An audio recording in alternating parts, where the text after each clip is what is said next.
Welcome to Wednesday's Word of Wisdom. Yay! Officially, you made it. You have made it through this fast. We're so excited to have completed yet another corporate fast together. And as we've been talking and seeing all the different speakers, everybody's feeling energized and moving on to see what the Lord has in store for us. Everybody's chewing on the nuggets that they've received, and we've received some nuggets. Hun, what do you want to talk about?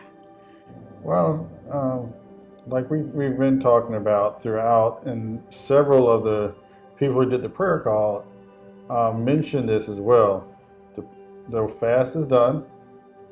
Where are you at spiritually? Mm-hmm.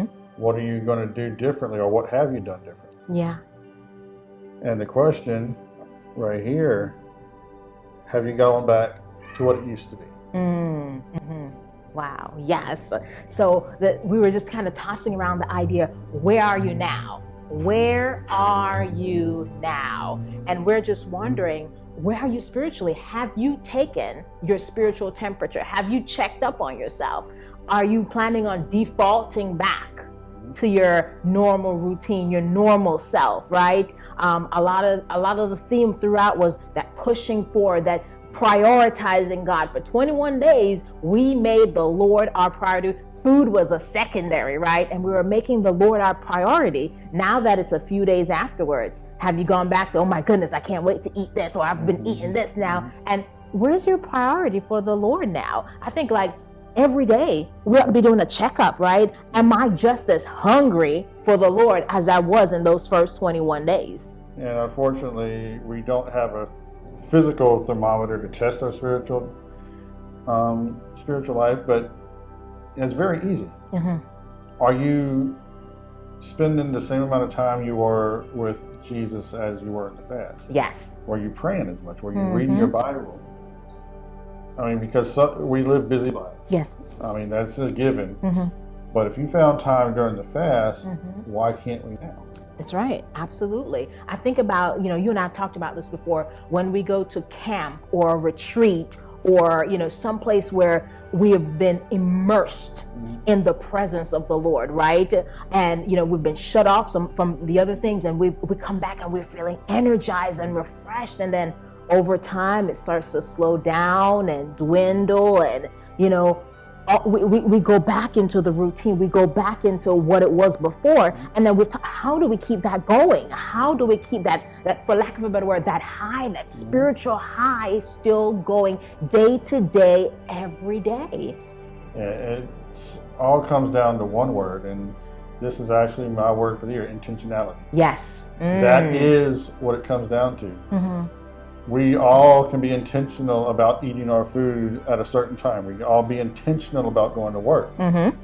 Why not more so for Jesus? That's right. Because the work will pass away. Yes. The food, I mean, we can always get food at another time. It doesn't have to be at a certain time. But we are very intentional in this life. Yes.